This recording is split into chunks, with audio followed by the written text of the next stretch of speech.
Τα όνειρα ως γλώσσα της ψυχής. Η ματιά του Καρλ Γιούγκ. Όλοι ονειρευόμαστε. Μερικές φορές τα όνειρα είναι γλυκά, σαν ιστορίες γεμάτες φως, άλλες φορές τρομακτικά. Σαν σκιές που μας κυνηγούν, συχνά ξυπνάμε και τα ξεχνάμε μέσα σε λίγα δευτερόλεπτα. Κι όμως, ο Καρλ Γιούγκ μας υπενθύμησε ότι τα όνειρα δεν είναι ποτέ τυχαία. Είναι η γλώσσα με την οποία η ψυχή μας μιλά. Για τον Γιούγκ τα όνειρα δεν είναι ένα χάος εικόνων χωρίς νόημα, αλλά ένας κρυφός διάλογος ανάμεσα στο συνειδητό και στο ασυνείδητο. Ένα μήνυμα που έρχεται από τα βάθη της ύπαρξής μας, προσπαθώντας να μας καθοδηγήσει, να μας θεραπεύσει, να μας δείξει την αλήθεια μας. Σε αυτό το βίντεο θα περιπλανηθούμε στη ματιά του Καρλ Γιούγκ γύρω από τα όνειρα. Θα δούμε πώς γίνονται καθρέφτης της ψυχής, πώς αποκαλύπτουν τη σκιά μας και πώς μέσα από σύμβολα και αρχέτυπα ανοίγουν δρόμους για την κατανόηση του εαυτού. Γιατί, όπως έλεγε ο ίδιος ο Γιούγκ, όποιος κοιτάζει έξω ονειρεύεται, όποιος κοιτάζει μέσα ξυπνά. Καλώς ήρθατε στον συναισθηματικό κώδικα. Τα όνειρα ως καθρέφτης της ψυχής. Για τον Καρλ Γιούγκ, τα όνειρα είναι ένας καθρέφτης που μας δείχνει όψεις του εαυτού μας, τις οποίες συχνά αγνοούμε ή αποφεύγουμε. Εκεί όπου η λογική μας βάζει όρια, το όνειρο τα σπάει και μας φανερώνει κάτι πιο αληθινό. Μπορεί να δεις έναν άγνωστο να σε κοιτάζει έντονα, μια πόρτα που δεν ανοίγει, ή έναν δρόμο που δεν τελειώνει ποτέ. Αυτές οι εικόνες δεν είναι τυχαίες, είναι σύμβολα της ψυχής, που αντικατοπτρίζουν σκέψεις, φόβους και επιθυμίες κρυμμένες βαθιά μέσα μας. Ο Γιούγκ έλεγε ότι το όνειρο είναι μια ζωντανή πραγματικότητα, ένας αυτόνομος οργανισμός του ψυχισμού που θέλει να μας πει κάτι ουσιαστικό. Και έτσι, κάθε φορά που θυμάσαι ένα όνειρο, δεν είναι απλώς μια εικόνα που πέρασε. Είναι η ψυχή σου που σε καλεί να την ακούσεις. Η σκιά που μιλά μέσα από τα όνειρα. Σύμφωνα με τον Καρλ Γιούγκ, μέσα μας δεν ζει μόνο το φως, αλλά και μια σκοτεινή πλευρά που ονόμασε σκιά.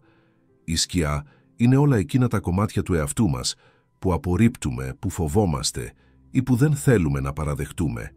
Μπορεί να είναι θυμός, ζήλια, αδυναμία ή ακόμα και δυνάμεις που δεν τολμήσαμε να εκφράσουμε. Και αν στην καθημερινότητα κλείνουμε τα μάτια σε αυτή την πλευρά, τα όνειρα την φέρνουν μπροστά μας με εικόνες έντονες και συχνά τρομακτικές. Ίσως να δεις έναν κυνηγό να σε απειλεί, ένα σκοτεινό δωμάτιο ή ένα πρόσωπο που σου προκαλεί φόβο. Αυτό δεν σημαίνει ότι το όνειρο θέλει να σε βλάψει. Αντίθετα, η σκιά έρχεται για να σου δείξει όσα κρύβεις, για να σου δώσει την ευκαιρία να συμφιλιωθείς μαζί της. Ο Γιούγκ πίστευε ότι μόνο αν αποδεχτούμε τη σκιά μας, μπορούμε να γίνουμε ολόκληροι. Γι' αυτό και τα όνειρα που μας τρομάζουν είναι στην πραγματικότητα μηνύματα θεραπείας. Είναι η ψυχή μας που ψιθυρίζει «Μην με φοβάσαι, κοίταξέ με». Τα αρχέτυπα και η παγκόσμια γλώσσα των συμβόλων. Αν η σκιά είναι το προσωπικό μας κρυφό κομμάτι, τότε τα αρχέτυπα είναι κάτι πολύ πιο βαθύ και παγκόσμιο. Ο Γιούγκ ανακάλυψε ότι μέσα μας ζουν εικόνες που δεν ανήκουν μόνο στη δική μας εμπειρία, αλλά σε όλη την ανθρωπότητα. Έτσι, όταν βλέπεις στο όνειρο μια μητέρα που σε φροντίζει, έναν ήρωα που μάχεται ή έναν σοφό γέροντα που σε καθοδηγεί, δεν είναι απλώς τυχαίες μορφές. Είναι αρχετυπικές φιγούρες, σύμβολα που κουβαλάμε όλοι μας μέσα από το συλλογικό ασυνείδητο. Γι' αυτό και τα όνειρα έχουν μια γλώσσα που με έναν μυστηριώδη τρόπο καταλαβαίνουν όλοι οι άνθρωποι, από τους αρχαίους μύθους μέχρι τα σημερινά μας όνειρα. Και εδώ βρίσκεται η σύνδεση με τη σκιά. Όπως η σκιά μας δείχνει όσα φοβόμαστε να αποδεχτούμε, έτσι τα αρχέτυπα μας φανερώνουν την εσωτερική μας κληρονομιά, την ψυχική γλώσσα που μιλά μέσα από σύμβολα. Είναι σαν η ψυχή μας να χρησιμοποιεί παγκόσμιες εικόνες για να μας καθοδηγήσει στο προσωπικό μας ταξίδι. Τα όνειρα ως πηξίδα για το μέλλον. Τα όνειρα για τον Γιούγκ δεν ήταν μόνο καθρέφτης του παρόντος ή η φωνή της σκιάς, μπορούσαν να γίνουν και μία πηξίδα που δείχνει το δρόμο προς το μέλλον. Δεν εννοούσε ότι τα όνειρα προβλέπουν γεγονότα με μαντική ακρίβεια, αλλά πίστευε πως τα όνειρα συχνά αποκαλύπτουν τις δυνατότητες που κοιμούνται μέσα μας, τις κατευθύνσεις που η ψυχή μας θέλει να ακολουθήσουμε. Ίσως να ονειρευτείς έναν δρόμο που ανοίγεται μπροστά σου, ένα καράβι έτοιμο να σαλπάρει, ή μια πόρτα που επιτέλους ξεκλειδώνει. Αυτές οι εικόνες δεν είναι τυχαίες. Είναι η ψυχή που ψιθυρίζει «Κοίτα, εδώ βρίσκεται η κατεύθυνση που χρειάζεσαι». Με αυτόν τον τρόπο, το όνειρο γίνεται ένας οδηγός, δεν μας λέει το μέλλον, αλλά μας βοηθά να το δημιουργήσουμε. Κι έτσι, από τη σκιά και τα αρχέτυπα, περνάμε σε κάτι πιο δημιουργικό, τη δυνατότητα να βαδίσουμε τον δρόμο που μας ανήκει. Η διαδικασία της εξατομίκευσης μέσα. Από τα όνειρα. Για τον Καρλ Γιούγκ, ο ύψιστος σκοπός της ζωής είναι η εξατομίκευση. Η πορεία μέσα από την οποία ο άνθρωπος γίνεται ολόκληρος. Όχι τέλειος, αλλά ολόκληρος. Να ενώνει δηλαδή το συνειδητό με το ασυνείδητο, το φως με το σκοτάδι, τον εσωτερικό κόσμο με τον εξωτερικό. Σε αυτή τη διαδικασία, τα όνειρα έχουν κεντρικό ρόλο. Είναι σαν σταθμοί σε ένα μεγάλο ταξίδι. Σου δείχνουν πού υπάρχει ανισορροπία, πού έχεις χάσει τον δρόμο και σε βοηθούν να επαναφέρεις την εσωτερική αρμονία.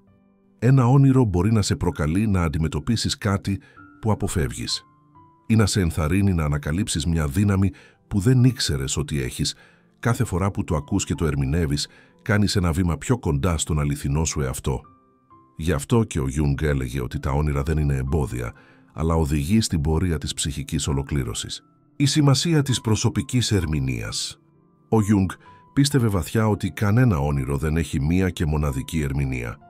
Η αλήθεια ενός ονείρου βρίσκεται πάντα μέσα στο ίδιο το άτομο που το είδε. Δεν είναι τυχαίο που ο ίδιος απέρριπτε τα λεξικά ονείρων που δίνουν έτοιμες απαντήσεις. Γιατί ένα φίδι στο δικό σου όνειρο μπορεί να συμβολίζει φόβο, ενώ στο όνειρο κάποιου άλλου μπορεί να είναι σημάδι αναγέννησης ή θεραπείας. Η εικόνα είναι η ίδια, αλλά το μήνυμα είναι διαφορετικό. Γι' αυτό ο Γιούγκ πρότεινε να καταγράφουμε τα όνειρά μας, να τα παρατηρούμε, να τα αφήνουμε να μας μιλούν. Κάθε όνειρο είναι ένας προσωπικός διάλογος με την ψυχή μας, μία πρόσκληση να ανακαλύψουμε τι θέλει να μας δείξει. Έτσι, η ερμηνεία δεν είναι μια εξωτερική αυθεντία, είναι μια εσωτερική πράξη αυτογνωσίας. Και όσο πιο πολύ ακούμε τα όνειρά μας, τόσο πιο κοντά ερχόμαστε στον εαυτό μας. Η ψυχή που ζητά να ακουστεί. Στο τέλος, όλα τα όνειρα, είτε φωτεινά είτε σκοτεινά είτε παράξενα, έχουν έναν κοινό σκοπό, να μας φέρουν πιο κοντά στην ψυχή μας. Ο Γιούγκ έβλεπε τα όνειρα σαν μια μυστική γλώσσα, μέσα από την οποία η ψυχή εκφράζει όσα δεν τολμάμε να πούμε με λέξεις. Κάθε εικόνα, κάθε σύμβολο, κάθε συναίσθημα είναι μια πρόσκληση. Στάσου. Άκου. Μη με αγνοείς. Όταν ακούμε τα όνειρά μας, αρχίζουμε να αναγνωρίζουμε πλευρές του εαυτού που ήταν ξεχασμένες. Μαθαίνουμε να αποδεχόμαστε τη σκιά, να συνδεόμαστε με τα αρχέτυπα, να βρίσκουμε κατεύθυνση και νόημα. Και τότε το όνειρο πάβει να είναι ένα μυστήριο, γίνεται ένας ζωντανός διάλογος με τον εσωτερικό μας κόσμο. Η ψυχή δεν σταματά ποτέ να μιλάει. Το ερώτημα είναι, θα την ακούσουμε? Τα όνειρα δεν είναι τυχαίες εικόνες που σβήνουν με το ξημέρωμα. Είναι ο ψίθυρος της ψυχής μας, η προσπάθεια του ασυνείδητου να φανερώσει όσα το φως της ημέρας δεν μας αφήνει να δούμε.